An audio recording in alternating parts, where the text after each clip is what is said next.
Welcome to selfdiscoverymedia.com, where we discover the communities that are making a difference in the lives of others. Our self-discovery is something we are all making on our life's journey. Here you will find the people that will be your guidance, that will be your inspiration, that will be there for you in support on your journey of life. Do enjoy. Our next show is...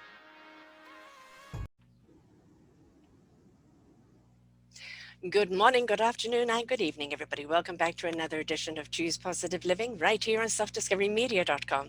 I'm your host, Sarah Troy, and my guest is Nate Rifkin. Well, he's been down a journey. He contemplated committing suicide, and he was in deep debt. And, how was he going to even attempt anything in life? I mean, everything he did kind of turned to dust. He tried so many entrepreneurial dreams and yet failed achieving at his goals. Worse, he spiraled into debt, drank every morning, felt lonely and lost, and ultimately hated himself.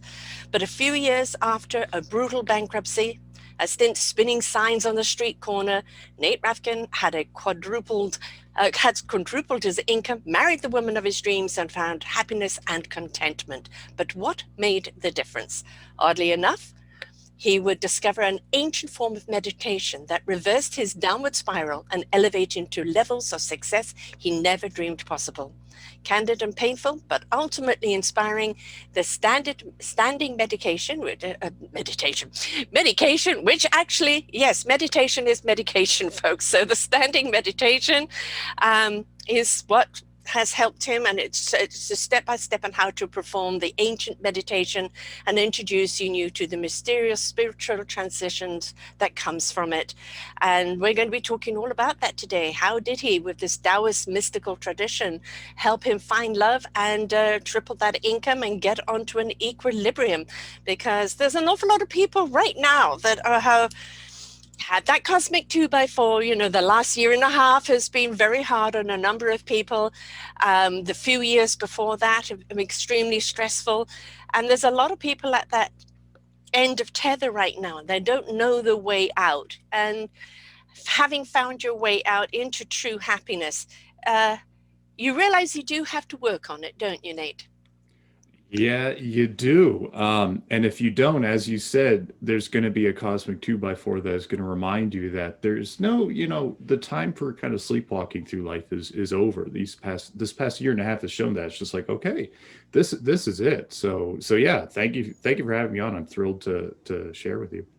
Well, I always find it's very courageous of people who are willing to share their story, because in the past, anything like even thinking about suicide or even talking about bankruptcy, a faux pas, no, it's, you're washing your Mhm. dirty linen out in public and it's a sign of failure. And for me, the sign of success are those that have fallen many times but chose to get back up and chose to find a path that's going to work for them. So thank you for being brave enough to write the book and come and share your story. Oh, I'm honored to do so. Um, I know what it's like to contemplate suicide. I even attempted it myself.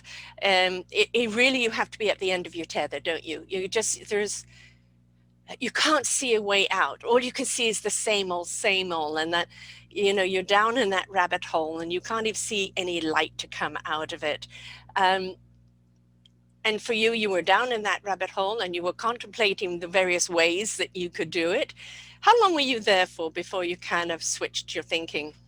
That's a great question. It was a very slow, sort of steady decline for me. Well, maybe not steady, but it was slow. Um, so it was really it was probably the decline was years. We're talking a few years or several years, and probably that trench at the bottom, that rock bottom abyss was probably a year, several months or a year, because and the reason I emphasize that it was a long thing is because when you get to that dark place, for me there was a lot of feeling lost and frustrated and almost actually betrayed, Mm, because this was after I was really trying. It mm. was after I was exploring different things. And I think that's what can really drive people to the darkest of places is when, hey, wait a minute. I'm actually doing my end. I'm trying what is supposed to work and it's not working. I'm working hard. I'm trying to change my thoughts. Um, and I'm trying to build new habits. Mm-hmm. And I'm not getting what was promised to me. Mm-hmm. So that's what it was like for me.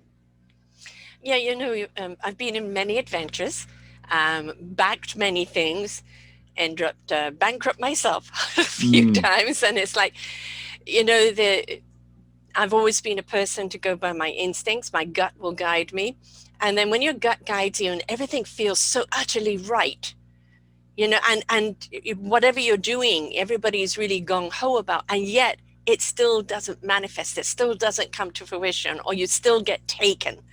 You go, but I don't understand. There was the green light everywhere. How come we ended up with a brick wall? And you immediately start second guessing that intuition, that gut feeling of where did I go wrong? And automatically we start beating ourselves up, don't we? Oh yeah, actually, it's fascinating that you brought that up. I'm writing about this right now. Mm. When you said talking about like having a gut feeling and things just don't work out like you saw. So if you like, I'd love to take that and run with it. Please run Okay, away. okay, I'll run. Well, yeah, Not away, but yeah, take it.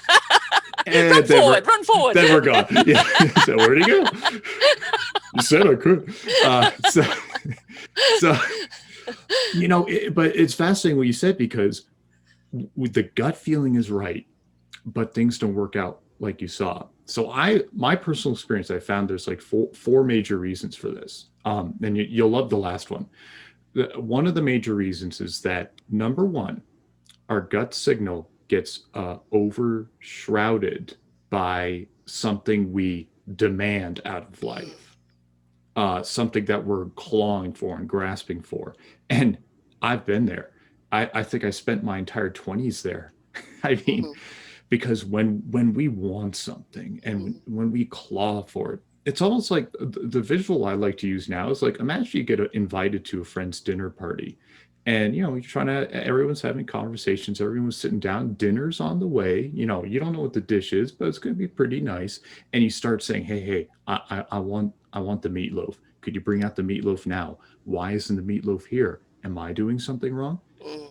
Your host is going to look at you like you're crazy. It's going to be almost insulting. Just Yes. imagine it.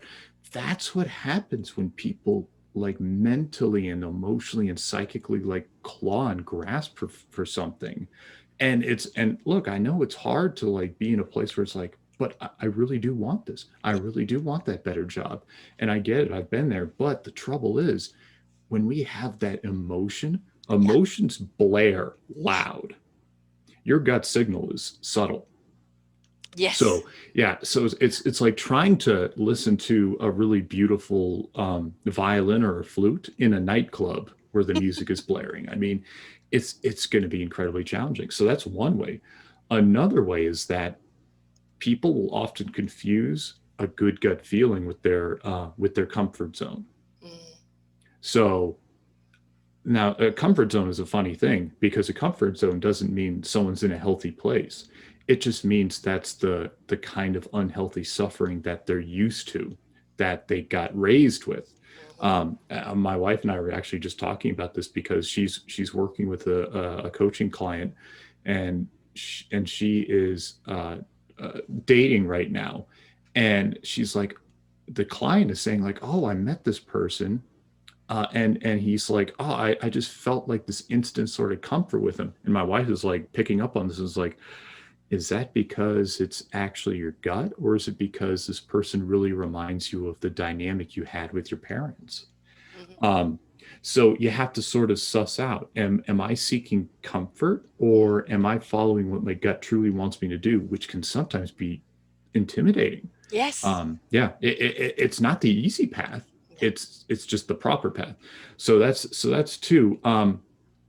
And actually, I kind of covered two in one because the third one I was going to talk about was the it being overshrouded by emotions. So, but I tied that into like having an addictive want for something, because oftentimes when we have an addictive want, or when we have a don't want, I Mm. don't want to go through this intimidating situation. What's going to happen is your emotions are going to blare louder than your gut really Yeah. is. So that's three. The final one though is oftentimes we have what we want. We are following our gut signal, but we're on kind of a preset path. And it's kind of like, oh, really? Do I have to like wait this long and go through all these challenges before I kind of get see some kind of light at the end of the tunnel? Maybe because you might turn around and be a teacher and a mentor and a guide for a lot of other people. So oftentimes you kind of look back and it's like I actually kind of was following my gut the whole time, and it wasn't always bringing me instantly to the promised land, Mhm. but it was bringing me to these perfect lessons that now I'm turning around and I'm telling other people. So that's actually literally what I'm writing about right now. An excellent topic because it's something that I address all the time is Yeah. um, we go down certain paths because everything in our gut says do it, but our brain preconceives what it means. If we Yeah. listen to the wisdom, I always say the gut is your soul intuition. It's the channeling of the wisdom.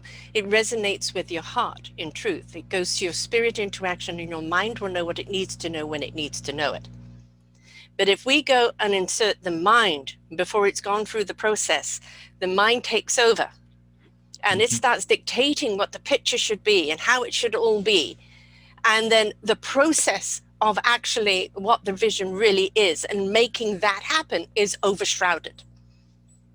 And you Yeah. end up going down the wrong path, hitting a brick wall and going, I don't understand. Well, yeah, you initially listened to your gut, your heart, your soul, your channeling of that wisdom, but you didn't allow yourself to go through the process of allowing what you need to know when you need to know it to happen. You immediately started dictating and demanding what needed to happen. And that is where you went wrong. Yeah. And we need to get out. I've always said to people, please feel your wisdom, don't think it. Because if we're trapped in our thoughts, it's a database. We go back to old patterns, or we jump the gun, and we haven't gone through that process of why we need to go through it to truly understand what it is we're meant to do. Hmm. Yeah, totally. And I think we're in our 20s, we're too much in a rush. Everything's the highway, foot to the pedal, fifth gear, sixth gear. Yeah. And it's, Yeah. we're rushing down that highway and I want to get to there. I want to get to there. And it's like, you get there and you realize, well, I got here, but I'm not prepared. Failure, you know? Yeah. And it's like, as you get older and you've had a few hard knocks, etc., you realize, okay, the slower road, like the tortoise and the hare, I may Hmm. be a plodder. I may, sometimes it's one toe, 1 foot, sometimes a yard. And I can, continue going down, but I'm going to be sure footed here because if I don't build the foundation, what am I building? Yeah, yeah, I think you're right on, and and when you mentioned the idea that we have to feel our wisdom, I think you're right on there, and it's really you have to, and that requires a lot of listening, Yeah. um, because it's a subtle feeling, Hmm. and you might not always agree with the feeling if you Right. could phrase it that way, agreeing with your feeling, but yeah, it requires a lot of listening, and listening is it's a tough skill. It could be a tough skill to develop, Hmm. especially with yourself. Yes. Yeah. Aren't we very good at giving advice to other people, but not very good at following it ourselves? Oh yeah, this podcast is fun for me. I get to like talk and talk. It's great. Then later I have to turn back into like, all right, I have to be a student. All right, where am I messing up? Oh, that's the I rough part. think also, I always say that plant your seeds, don't forget to water and nurture them, but don't tug at them. Let them grow as they're meant to Yeah. grow. And that's something that comes with age where you learn patience. I would say patience, grasshopper, because, that patience is the wisdom of knowing, how much water, how much nurturing, when is the time to pick, because we literally slow down our process to see something grow, and we know how to, you know, um, redirect or reconstruct something along the way because we're paying attention. But that's not something we necessarily do in our youth. And I'm not just talking about the youth. There are many people still chasing Mhm. and they haven't slowed down to pay attention. And you're successful now. And I bet that came about, you know what it's like to hit the brick wall, right? You Yeah. know what it's like to bottom out, and to face that bankruptcy, now the debt on top of it all. But what was your key thing of like getting it right this time? Of finally being successful. What was your process? Well, that's a great question. So before I went bankrupt, I was on like this multi-year, swirling down the financial toilet. And yeah, and my mindset was always because I love writing, and I really wanted to be a business owner of some sort, or an entrepreneur, or at least like self-employed. I just found that was like the path for me. And I had made a go of several businesses. Like one was selling products on how to do yoga. Someone else is sort of like the expert on it, but I'm like, I can handle the business end of it. Yeah. Another one was like selling natural herbal supplements. I was partnered with another person, two other people. It was one person and one was a doctor. And the trouble, my mindset was, I am going to build these businesses, and that is how I will succeed. And until then, I don't need to bother with my own personal finances or my own organization of my finances. Mhm. I'll build my way out of debt. And was actually especially rough about this.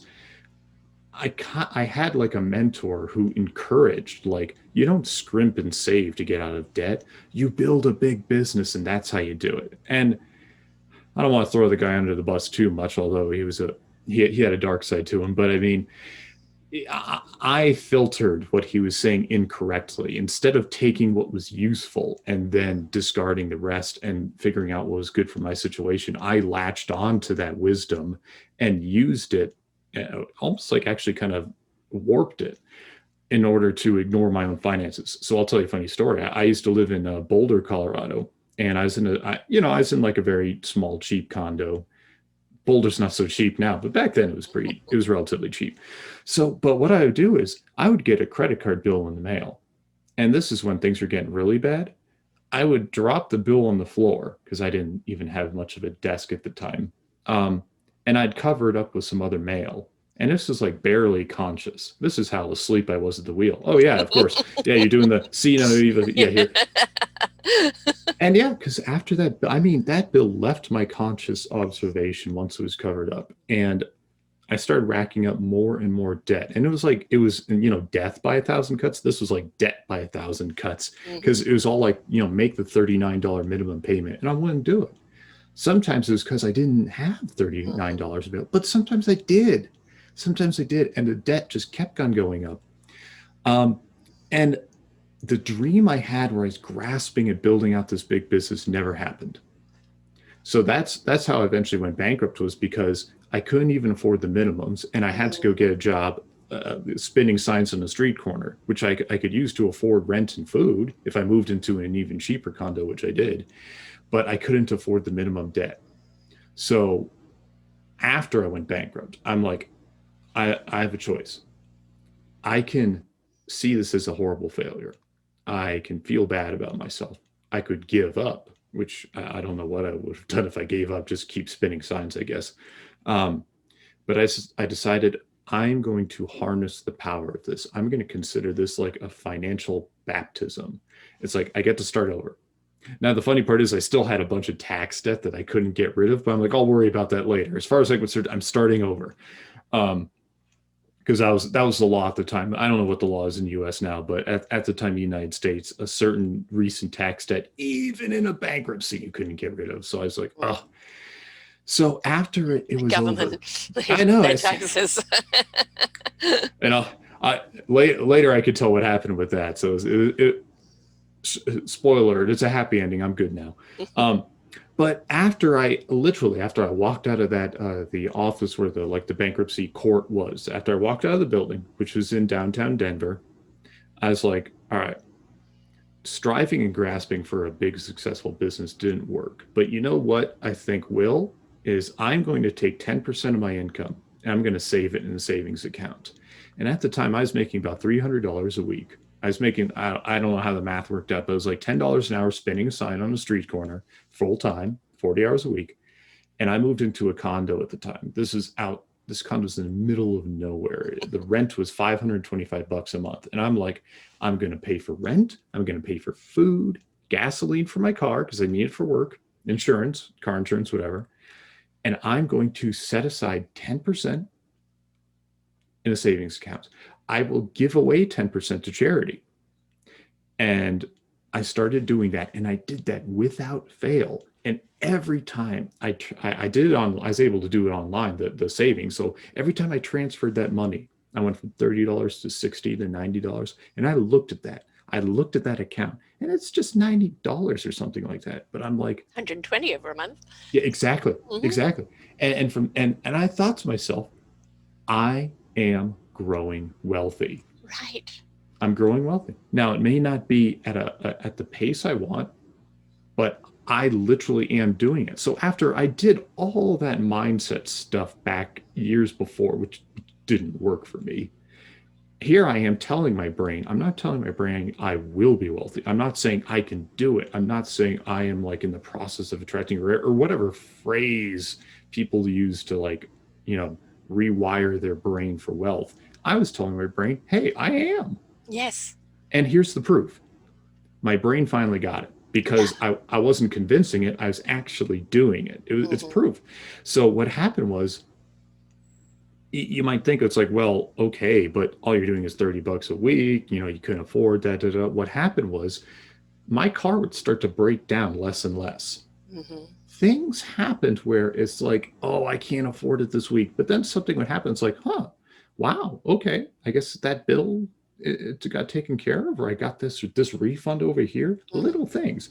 And now after that, though, what happened was I slept so much better at night, both literally and like metaphorically. I was calmer. I was more centered. I had the confidence backed by reality that I was growing wealthier. I had the growing savings.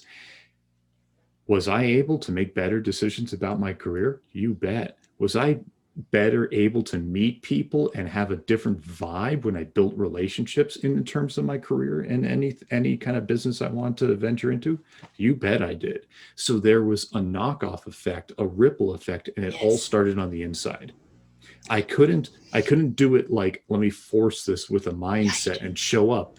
I literally had to do it from a genuine place. And that's how I started the process. Now it'd be several more years before I could like really ramp that up. But that you're asking about that turning point, that was it. Mm. Well, life is an inside out job, but Yeah. society teaches us to live outside in. Yeah. And you did the outside in. And I'm sorry, the guy didn't share wisdom with you, he shared knowledge because it wasn't very wise, right? Touche. um, we go through all of those things because that's kind of societal's dictation, right? You're going to be successful. Think, was it think rich and grow rich, whatever Oh the yeah. thing is, right? Yeah. Yeah, I think you grew it, yeah. But I think it is ask yourself what is my wealthy mindset? And as you said, 10% savings, 10% giveaway, right? So you are enriching other lives while you are enriching your soul and growing your riches. And already that's more of an enrichment of a mindset that is going to trickle down to every single aspect of your psyche. And now it believes you are rich, Yeah. right? Yeah. Now, if you look at my bank account, I'm by no ways considered rich at all. Scrape Mm-hmm. by. But I consider myself an incredibly enriched and abundant person. Because when it comes down to it, what is our meaningful purpose? Whom are we serving? Are we doing it from a place from the center of our heart and our souls? And when we do it from there and you're calm, you're sleeping well, you really feel that you're on the right track, you know that you're gathering momentum and it's not full speed, you don't care if you're in first gear, right? Because Mm-hmm. what you're doing is you're taking the scenery in. You're connecting with people along the way that you need to connect with. You're gathering your tribe. And these things to start beautifully, heartily manifesting and growing on its own because you've seeded you've planted those seeds and watered and nurtured them. So people think you need to have money to grow rich, but it's a little money that enriches us. But first, we've got to have the enrichment mentality in our hearts and souls, not Yeah. just our brains. Yeah, yeah, I love it. And you know what, you just reminded me actually. Another thing I did, I would pick up pennies on the ground and Mm, nickels and dimes, and I would actually start stacking them on my mantelpiece. And I would write down in a journal when it happened. I remember I picked up because when I went bankrupt, when I literally just went to the meeting with the judge and raised my raised my right hand. I forget. I honestly forget if it was on the way to or the way back. But either way, I was walking down the street and I found like a quarter and a dime and a mm, nickel, and that was like a big haul for me. I'm like, and it helped that I was walking by the paid parking meters because I know those are good spots. By the way, if you want to manifest good luck with coins to really get this process going, walk around the paid parking meters. It's like Christmas. Um, but I would start stacking those, and again, because and it was even less than $30 a week. It was far less. But what I reminded myself in this case was this is just free money that came yeah, to me. the gravy. Yeah. And it's like it's possible, it's here. I can tangibly feel the proof and hold it in my hand. So yeah, talk about enriching. So yeah, right on, right on. Well, the universe is saying you're on the right track, Yeah. right?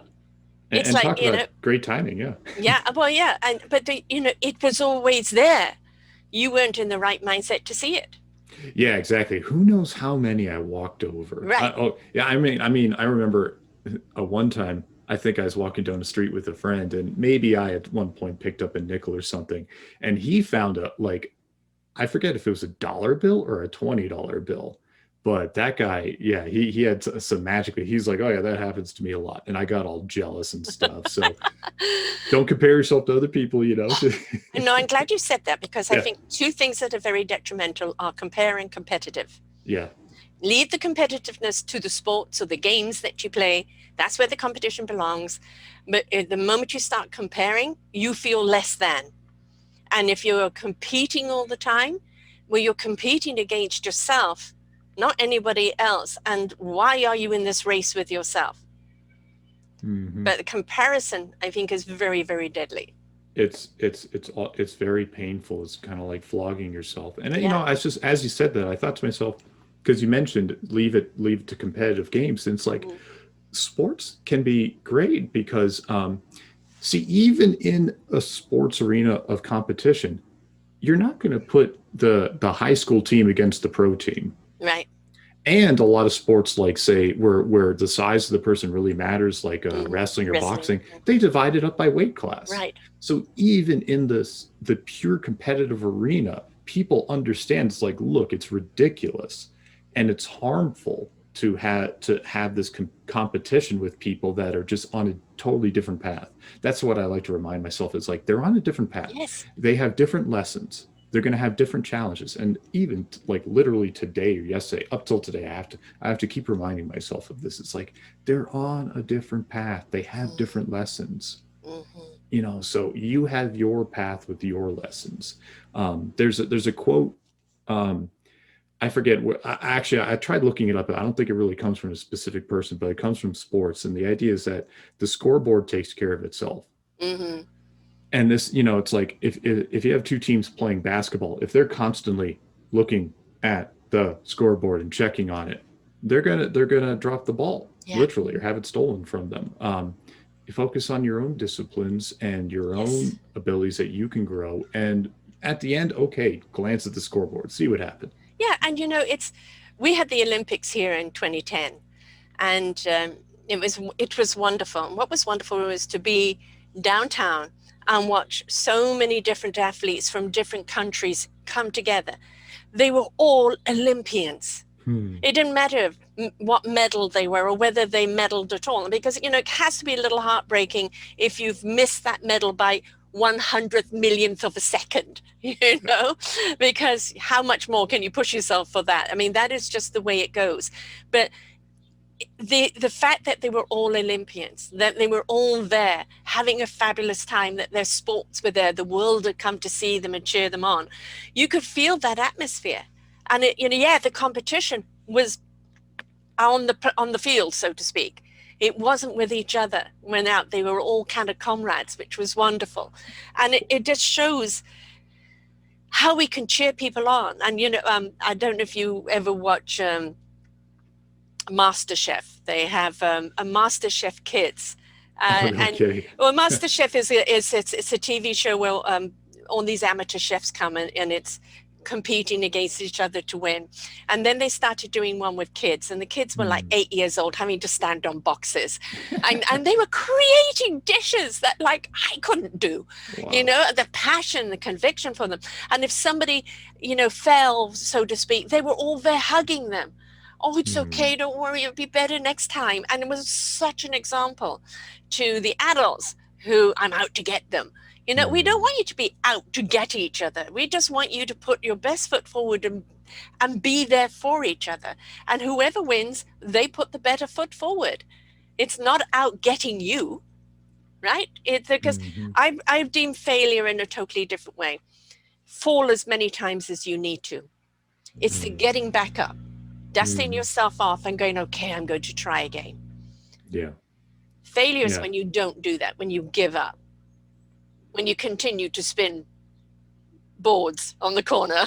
Yeah, that's right. Yeah, exactly. Exactly. And um, I'm glad you brought up. I really am glad you brought up the Master Chef thing because it reminded me of something I just read about. There was a fascinating sort of like scientific study done where they brought in a group of adults, and on a separate event they brought in a group of children, and they Mhm. gave them this little hands-on project to do. And it was like building a structure out of wooden sticks and marshmallows, and the structure had to like reach a certain height and like balance a marshmallow on the top.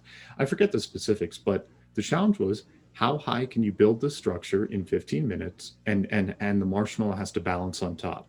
So they they did it, and I forget how many runs they did or whatever, but the adults, the average height was something like a foot, 12 inches, and I don't know what that is in centimeters, but and the children, the average height was like 18 inches. Mhm. These are children, and they could Mhm. do it better than the adults did. So Yes. the researchers want to know why, and they weren't just like running this competition. They were also monitoring and seeing what was going on, and the adults were so concerned with like creating this hierarchy and Mm. talking out what they were planning out their plan and doing what they were going to do. The children just rolled up their metaphorical sleeves and got their hands dirty and Yes. started experimenting Yes. and start trying and failing, and the marshmallow was falling everywhere. So I'm glad you brought that up, because like we had that ability as children, and we grow up and we see what the giant adults around us are all doing, and that starts to sort of get dimmed down within us. And adults are the ones who would be ashamed at failure and be ashamed at bankruptcy. Children wouldn't care. No. No, okay, I just built another sandcastle. The youngest person I've interviewed was 10, and Oh she'd written wow. a book, 365 Days of Gratitude with a Positive Attitude. And like she said, I just don't understand. If you're not happy doing such and such, why don't you just change and go and do something else? And it's so logical. And it's like, why, as adults, do we like to complex things so much more? We get intellectualized and the deep meaning of something and everything. And it's like, you know what? I'm not happy doing this. Hmm. There's surely got to be something else out there that's going to make me happy. And I'm going to keep trying different avenues until I find what it is, which is what a kid would do. But an adult, it becomes this psychological failure, or you're a loser, or you can't get it together, or there's a deeper meaning behind it. And it's just lighten up. Yeah. Yeah. Yeah. I'll tell you, when after I went bank, well, this was like in the process of bankruptcy, when I was spinning that sign on the street corner. I was wearing a costume. I had people honking at me. I was the happiest I ever was. Uh-huh.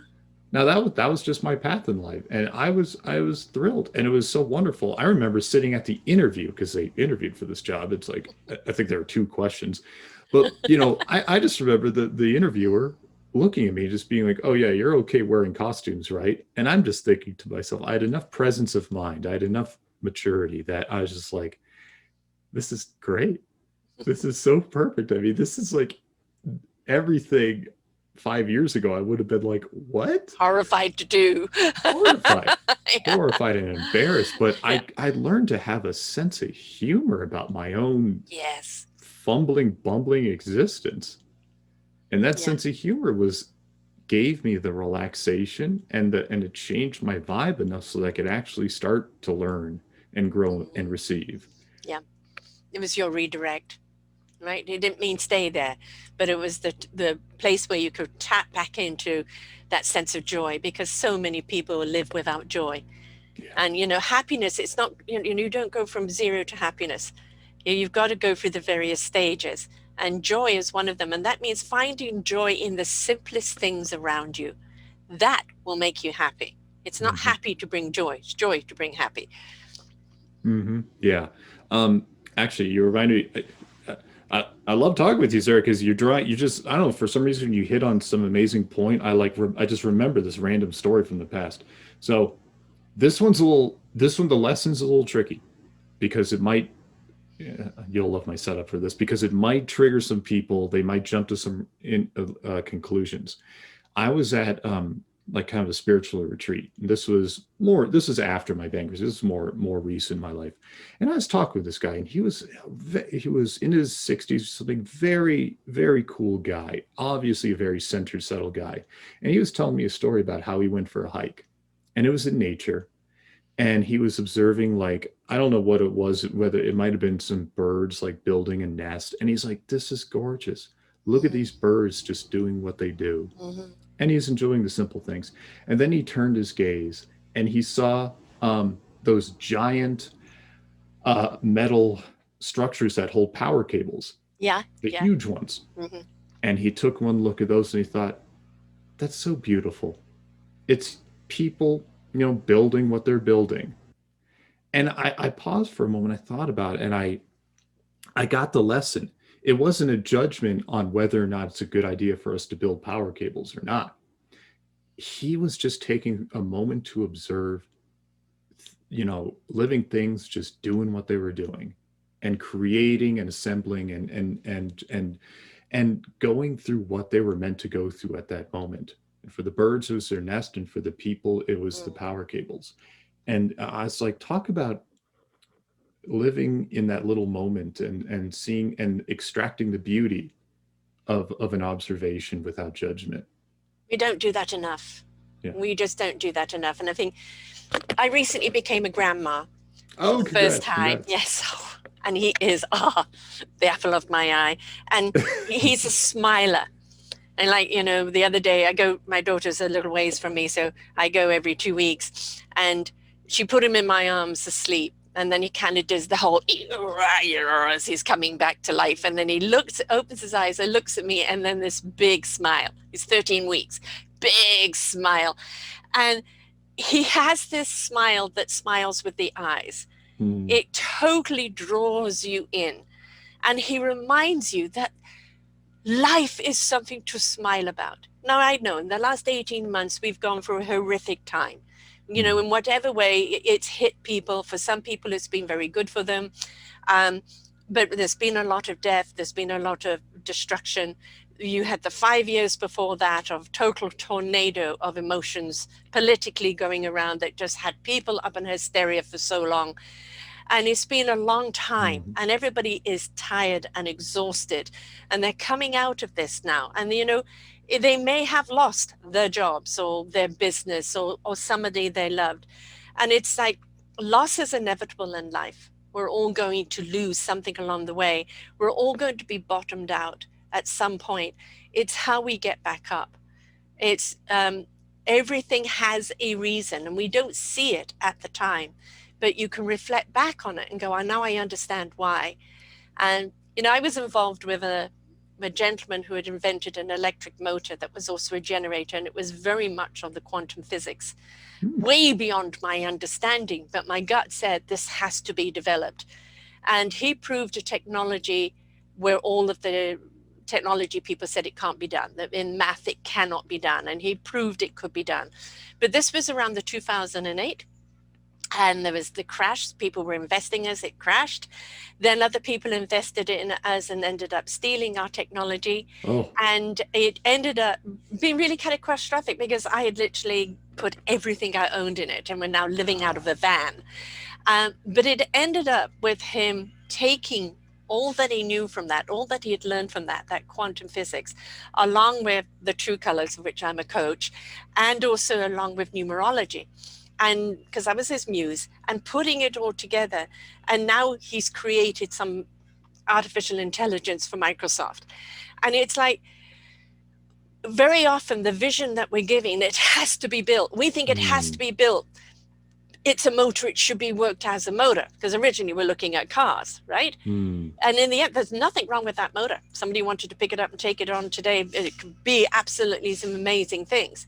But that was not what its life was meant to be. It was meant to steer him in this other direction, wow. right? And for Mm, me, I bottomed out, like, what am I going to do now? No money, no nothing. Where am I going? The motor stopped. I'm not a part of this other world. And I actually was depressed and wrote an article on depression. Somebody read that article, went to my site and said, I think you should come and be a podcast host on my site. I didn't even know what a podcast was at that time. wow. And I Yeah. said, yes, because I do. And first show I did was live. It was live 13 months. I pressed all the wrong buttons. And it was like, Monty Python skit, for those that are old enough to remember who Monty Python is. Oh, yeah, Originally, yeah, it's yeah. the Saturday Night Live skit. And and then 13 months later, I started my own network, which has been 8 years. And I'm now doing what I am meant to do and what I absolutely love to do. But it had to come about. I had to go around that other journey. If this had been offered to me at any different time, I wouldn't have had the confidence. I wouldn't have believed in it. This is the thing. Every journey you take, however many times you fall over yourself, it's the getting back up and realizing it's leading you somewhere. Just pay attention. And it's always comes up where you least expect it, Mm, right? With the least yeah, expected people. absolutely. Now, you talk a lot about the meditation, the Taoist, and there are different forms of meditation. There many people can find ways of meditating that suits them. The key thing, though, is getting into a space within yourself that really, really centers you, that goes to your core, because your core cannot lie. Your core is your channel truth, it's your heart truth, it's your soul spirit truth. It cannot lie. And you want to be able to hear your core above all that other noise that you were talking about. Hear the flute at the disco. Mm, And yeah. and it's learning to tune things out. And we need to find that meditative practice, whatever it is, that can take you in and center yourself, because from there you really can springboard, can't you? So tell us a little bit Yeah. about your meditative practices. Certainly. And I was lucky enough to learn this in my I was probably in my mid to late 20s, and it was during those darkest times when I was Mhm. depressed, and it was what pulled me out, because this was the first time that I was engaging in a practice where I was actually working with my energy rather than working with my surface level chatter, or Right. rather than trying to like pick out a goal or pick out a habit or something like this. um, and if people love to set goals and it works for them, that's great, because the physical and the mental and the energetic are all interrelated, and at one person's doorway to getting that dynamic going could be different from another person's doorway. Yeah. For me, I had to go directly into working with my energy. So and the beautiful thing about Taoism is, especially the meditative practices, is they're very body based. You start with really tangible physical stuff. So I had, because I had tried like kind of sit quietly and observe Mhm. thought meditating in the past. It wasn't for me. I didn't resonate with it. I didn't really like the results. But with the Taoist meditation, they like to emphasize deep breathing, Mhm. breathing into your belly, Mhm. physical relaxation of all your tissues, and from there, directing your mind, your focus, your intention, and your kind of and your mental chatter kind of Yeah. rides along with that, to working on your breathing, and your physical relaxation. So a real simple practice that I learned And the kicker of this is I did it standing. I did standing with my knees a little bit bent, and like almost like I was standing on a super high bar stool. So my Hmm. hips are kind of tucked a bit, which is kind of lengthening and straightening my spine. Your Um, chakras. exactly. Hmm.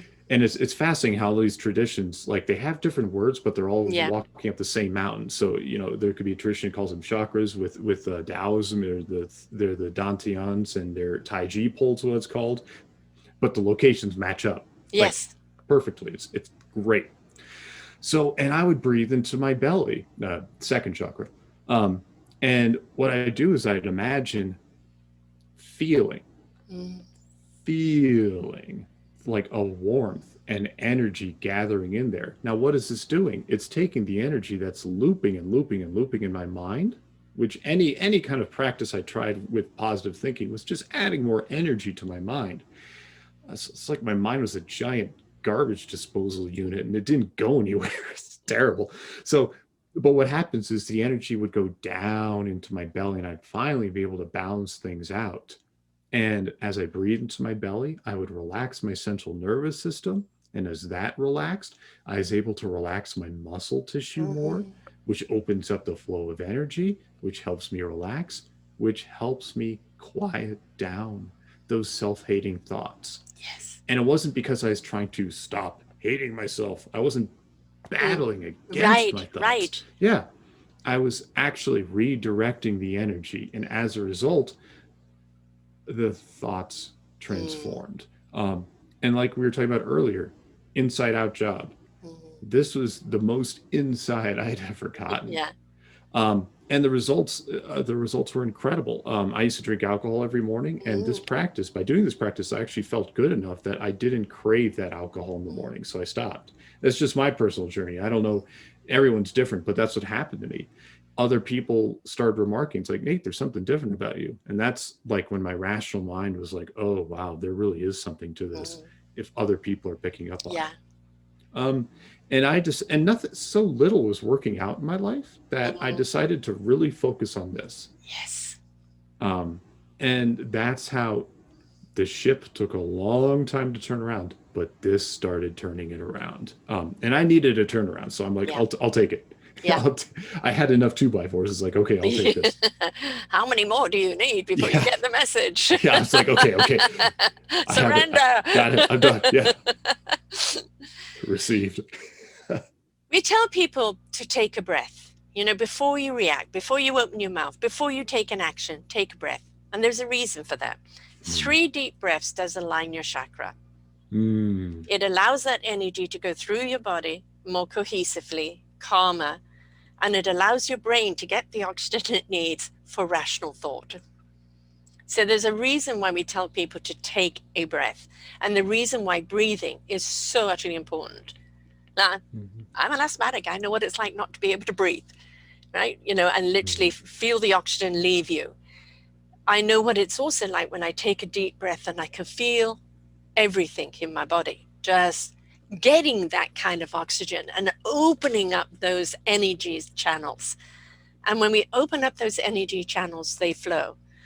The one thing we don't need in our body is blocked chi, blocked energy, because wherever the blockage is where the ailment is going to be. Yeah, So yeah, that includes the head. And if you're so trapped in your head and you're not taking those breaths and you're not centering yourself, not allowing that energy to flow through your body, your head's going to be constantly on that treadmill of the self-loathing, hate, anger, or anything else. So, as you said, it doesn't matter which meditation you take, breathing is always the essential one, and aligning up those chakras or whatever, because in that alignment, that's where the energy goes through the body. yeah. And taking it and really dedicating yourself to. Yeah. I like to say devoting yourself to it Yes. because when you devote yourself to something deeper and deeper, that's where the real gold is. Yes. And I'm also glad you brought up the blocked energy because what I didn't get for so long was that it didn't matter what kind of actions I took because Mm. all those actions were clouded Yeah. by self sabotage. And the self sabotage came from this blocked energy. Because, like you said, blocked energy is where the ailment's going to be. Mm. Absolutely. And blocked energy is also where the original trauma got Yes. lodged. Yeah. So I had no idea about any. I didn't know, but what was going on when I finally started a deep breathing meditative practice and I really devoted myself to it was that these energetic blocks were finally like getting dissolved. Yeah. Which, by the way, it's not always the most fun process because stuff will come up. Yes. Emotions will come up. You'll be like, "Oh, it's like, why am I thinking about this thing from like 20 years ago?"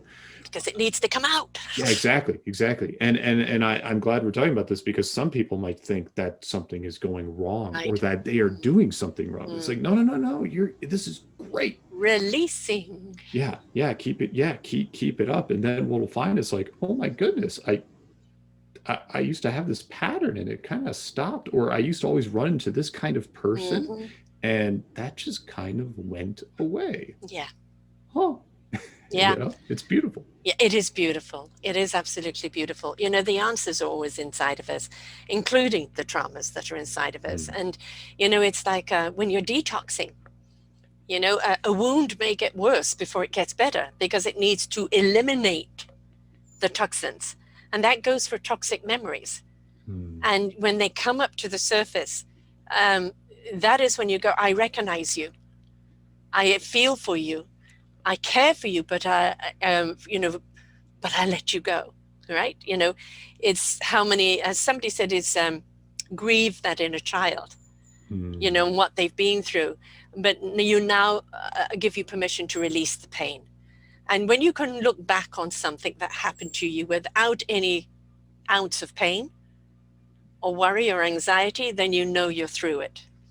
Yeah, yeah, exactly. That's that sort of observer space. Yeah, absolutely. Spirituality, uh, the gamut of the umbrella. TV shows like to make everything to do with spirituality something to do with a cult and that it's evil, right? But scientists are now recognizing that those that live on a spiritual plane are living in a higher frequency, a higher hertz, and the higher the frequency, the more they are actually on the vibration of love. And they can measure that now, and they're actually understanding that people who choose to live in a more spiritual realm are living at a higher level of hertz of love. And the scientists are beginning to understand it now. And the invitation really out to everybody is rise up to this higher level. But in order to do that, it's got to come from the inside out. So it means you have to open up and Mhm. release and love in, because if you are not love and you don't practice love on you, how can you share that love with others? Yeah, yeah, exactly. And I remember going through this before I actually knew what it was. Mm-hmm. Because when I was working as a sign spinner, I'd stand on the street corner, and a funny thing happened. Um, a car would drive by, and there'd be like a couple in it. Like the guy was driving, and the woman like waved at me, and I waved back, and I just kind of thought to myself, it was like a feeling and a thought. It's just like, oh, I really love you. Mm-hmm. And then I'd look because the car is going slowly by, and I'd see the guy driving, the I guess the boyfriend, like just glaring at me, Yeah, yeah, and I would think and feel, I love you too. It was equal.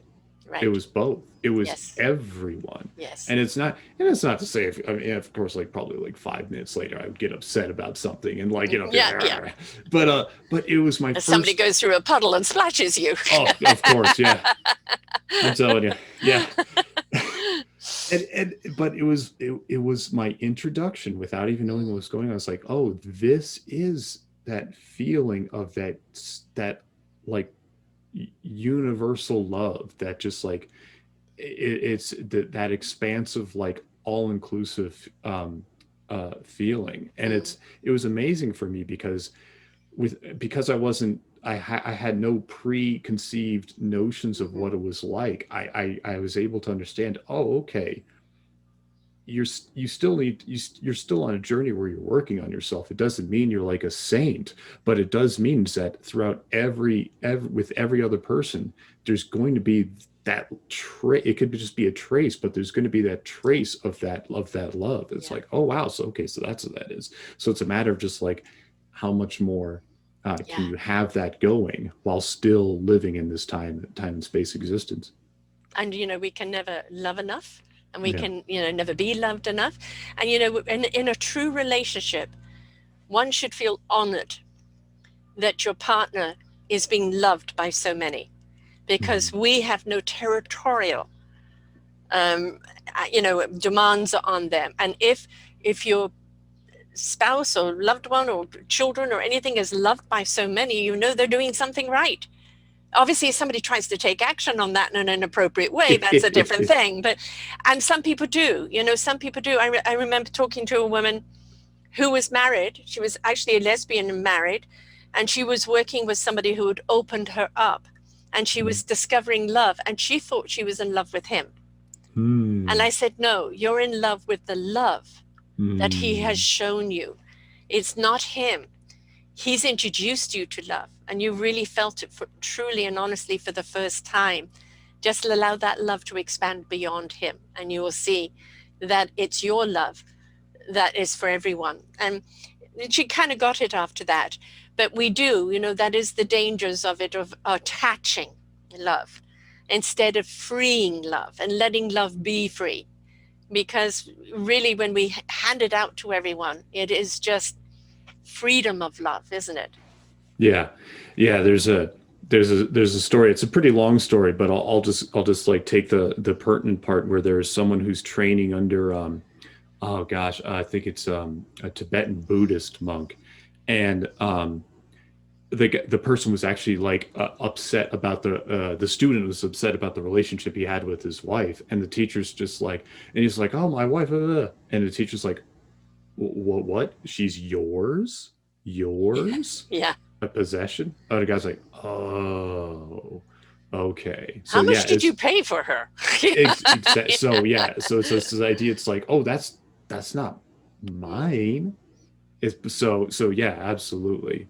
And it's and it's something I think if people are really confused about it, it really comes back to like, well, you have to develop that self-love and work on yourself, because once you experience it, you're just like, oh, okay, I get it now. This is it's this universal thing that has absolutely nothing to do with attachment. It has nothing to do with the Yeah. specifics of relationship. It is just this wonder and awe at the beauty of another part of this universe. Hmm. And there you go. Um, And when you do find that partner, it's because you are in sync, mhm, right? There's you, there's her. But when it's the us, right? And you're sharing your love out to the world, she is sharing out. But when you come together, then you're a ball of love that can share out even more. And that's the beauty of love. And that's the beauty of finding that right partner, where, together, individually, you are strong. But when you come together, you're exponential. yeah, yeah, absolutely, absolutely. It's like the most. It's I would think the most important relationship of your life. Hmm. I think so. And I say that from my bias is I don't actually have children, so, Right. but Yeah, so I that's was going to say, kids. I must be I had picking up on that. three, and a grandbaba, and I have to say that I didn't marry the right energy match at all. But what I'm extremely grateful for is four things: my three children, Hmm. but also in having to fight for myself. It Hmm. forced me to go in and learn to love myself so I could free myself. So sometimes even a bad relationship, you're put there for a good reason, right? So, Oh, for sure. be Okay, willing to what learn though. one more quick story. It's a really quick one. Someone I know, he got married, and they had a baby, and he was holding the baby, and he has a bizarre sense of humor because, well, he's at one point he's holding the baby, looks at his wife, and they're talking. He's talking about love. He's just like, I think when I was telling you about true love, I think I've been lying to you because looking at this baby now, it's like, oh, okay, okay. So Yes. I just had to throw that Yeah. in there. Okay. Yeah. Well, my daughter said, "No, I haven't changed. I haven't changed at all." Okay. And like how many photographs later and videos and the immersement of that child, and they take you over, they do. And it doesn't matter how old they are. Mine are 32, 36, 38. They're still my babies. And some roles may have reversed, But that love, it only grows. It only grows, and a spouse relationship, a partner relationship does have to be worked on more. And I'm not to Oh say yeah. you don't have to work on your relationship with your children either. You do. We've had some rocky, steps while they're going through their transitions, right? Where mums don't know anything, right? So that's very common. A parent doesn't know anything because we obviously didn't go through anything in life. And then they go through it and they go, oh, yeah, maybe she did. Hmm. um, but we're going to not listen to wisdom from other people that know as well, because we're on a self discovery ourselves to understand who we are from our own perspective. Hmm. Then you Yeah. come back to that wisdom and go, I understand what you were saying, Yeah. right? Yeah. I could say the direct experience. Yeah. Yes. So parents, don't give up. If your kids aren't getting it, well, finally they'll come round and they will. So the book is the standing meditation, and as you said, for you, you choose to stand, and it also sounds almost like a kung fu stance, where it's the pelvis in, knees Hmm. bent, fingers touching at certain. They're kind of held. They're kind of held almost as if you're holding a giant beach ball. So it's almost Right. like they form, and that's so the energy can Yes. circulate through your heart Yeah. center this way. So it's almost like you're hugging a tree. You know, Yeah. you're hugging a big tree. Right. I know that's very much to do with like the martial arts and the Tai Chi and the Qigong. It's all Very about that much. movement, and of course their movement is all very slow and deliberate movement. It's the moving around of the energy, and this may be one for you or not. Your book is most certainly talking about it and the reasons why and what it's done for you, etc. But it is important that you do find what your meditative attachment is, because that is where it's going to lead you in, and from in you can project out, Mhm. Yeah. which is really essential that we all do. And you've got this other book coming up. When is that going to be coming out? Oh goodness. Not that one's going to be a while. I'm in the middle of that stage where you're doing the first when I'm writing the first draft. Right. So Yeah. I'm just like no judgment, no No, no, judgment. it will be when it will be, right? And it That's may right. transform itself a few times before it gets to the final edit, right? Absolutely. Yeah. So I'm It's, happy with the first one being out there. It's like, whew, yes, okay, definitely. Well, when you had the second one, you've got to come back and share that too.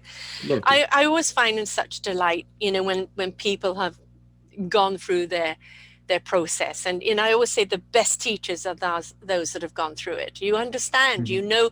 you can relate, you can see someone when they're spiraling. And like, I'd like to catch you before you fall, but maybe you need to fall and I'll help you pick yourself back up.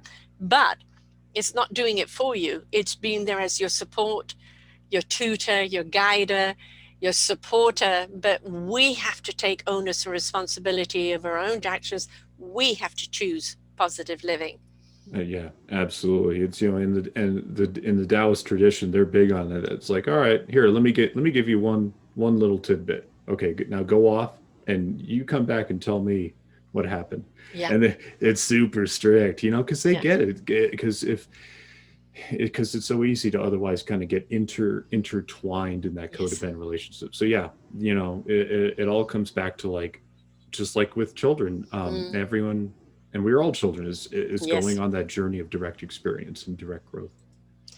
We are custodians of our children, right? And it's through that custodianship that we're there for them. And and from that, it's wonderful to see them grow, to see them become. And sometimes it's heartbreaking. And it's very heartbreaking for friends and family to see people fall. Hmm. And it's like, I just don't understand the abilities inside of them, and why haven't they been successful? And one of the chatters that you have to put out is their negative point of view over you, Hmm. because that's their opinion. They're entitled to it, and it's got nothing to do with you.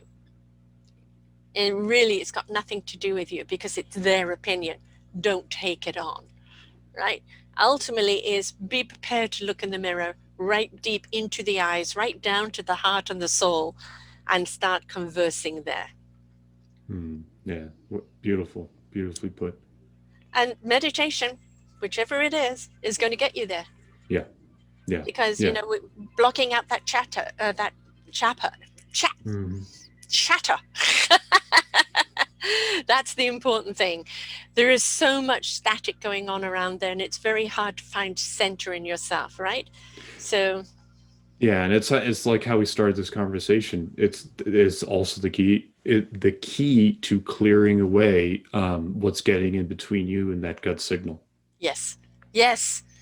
And knowing what does the signal really mean, going through the process of it, not preconceiving what it is meant to be, because Yeah, that's a mind expectation thing, and the heart, soul, and wisdom thing is on a totally different level, right? So totally. be willing to say, I hear you. Now what do you want me to do? And don't precompose the thoughts of, well, no, we're going to do it this way, because the head really is just a computer sized of data, and if we don't know how to use that data, we're going to use it wrong. Yeah, absolutely, absolutely. It's a tool. It could be a great tool, but just no, some you don't use a hammer for everything. Right, exactly. Exactly. um, every tool has its reason, and the hammer is very useful at a certain time, but and there might be a nail that you're trying to drive through, which is Hmm. important, but you're not going to know what is relevant or not unless you go in. And going in means you need to switch everything off, take that breath, align that chakra, allow the energy to flow inside of you, and then you will know what you need to know when you need to know it. Yeah, yeah, beautifully put. Yeah, absolutely, absolutely. So, how do people get hold of the book, and how do they get hold of you? Well, the best way is thestandingmeditation.com, which actually right now just forwards straight to its page on Amazon because the Hmm. book's on Amazon. If you see the big red book, you're in the right spot. And I also have a blog at naterifkin.com. I post articles and I keep updates and just little tidbits here and there. And honestly, I spent over 3 years on the book, and I think that's the best introduction to if any the way I like to put it is if anyone resonated with anything I said here today, they'll love the book. Hmm. That's I would bet on it. So yeah, there you go. And people can reach out to you by your email. Oh, I hope I have some contact information on the site if anyone has any questions or something. Yeah. And if not, I'll jump on that. Well, no, it's Nate at Nate Oh Rifkin, yeah. and that's RIFKIN.com. Yeah, that's right. Both eyes, no E's or anything like that or A's. Right, Yeah. right. And it's maybe somebody wants you to be a speaker because they resonate with this. The whole point is, I'm a big I'm a big advocate for book clubs and podcast clubs. Listening to Cool. podcasts together and then having a conversation, what you got out of it. The same with a book. And, you don't, like we say with nutrition, as you've been in the nutrition business, it takes 3 months for the body to absorb a new nutrition and adapt to it. And that will be the same with any form of meditative state. You need to give it time Yeah. to get in there to equilibrium it, to have it kind of send you into a point where you are comfortable with it. So it's not like I tried it once and it didn't work. No, sorry folks, you Yeah. got to try and try again until it does, right? Absolutely. And if after that three Devotion. months that isn't the particular one for you, okay, but you now know what meditation really does and you can find something else. But the whole point is find something that centers you. Absolutely. Absolutely. It's always going to take devotion. Yes, Absolutely. yes. Well, thank you for writing the book. It's an honor to do so. So yeah, I appreciate it. As I said, the courage to say, suicidal, bankrupt, Hmm. bottom line, and more and more men are stepping up and saying this was my path, where in the past it would have been shame and blame, and now that those two words are being thrown out, no, life Hmm. lessons learned, passing on the wisdom, right? Totally. So, thank you for passing on the wisdom. Well, it's my pleasure, and it's my pleasure for being here. Thank you. So, folks, remember there's always an answer. It's all a question of choice, whether you choose to live positively, whether you're willing to do the work, whether you really have sick and died of landing on your ass and you really want to this time stand up and stay standing. There's the book, The Standing Meditation. It's in there, everything that you can do that can bring you back to your own centering. But remember, ultimately, everything is your choice. Please make the best choice for you because we need your love in the world. Until next time, bye for now. We hope that you enjoyed the show. You will hear many, many shows here on selfdiscoverymedia.com. We have new shows for you out every week. Just find them on our podcast or What's New. If you feel that you have something to share that makes a difference in the lives of others, or you too feel that you could be a host, please contact me at info@selfdiscoverymedia.com and we will be glad to speak with you. Have a wonderful day.